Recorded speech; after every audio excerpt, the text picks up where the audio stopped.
comes to editing, I'm always going to say the number one tip is to put yourself in the listener's shoes. Make sure this sounds good to the people you are producing the show for. Test it with headphones on. Test it without headphones on, as your listeners may be listening in both ways. When you edit the show, there are so many cool things you can do, but when it comes to the basics of just editing the show, this is the one part of the podcasting process I would challenge you to outsource if it's possible. It is extremely time consuming, and I'll give you a story to illustrate that. As a solopreneur, when I was starting my shows after I published my first book, I couldn't afford to pay someone, and I couldn't afford to buy a program. My computer came with GarageBand.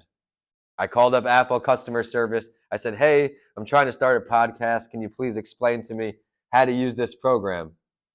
Since I was not very skilled or an expert in this area, editing these shows took quite a bit of time, although I knew what to do.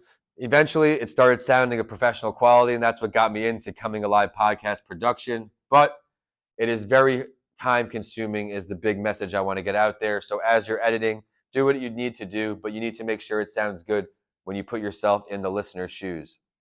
Now, as you're editing it, there's a lot of cool stuff you can do, like putting music before or after the show, using a teaser from somewhere in the episode to put in front of the episode, which I do with my higher end clients and the bigger packages.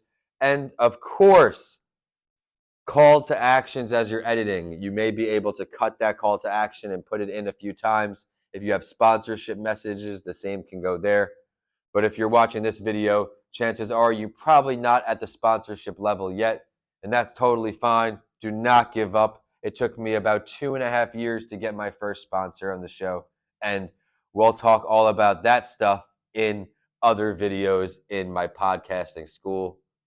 Let's keep moving on in the process, as now that we have edited the show, it's time to upload. Let's get started.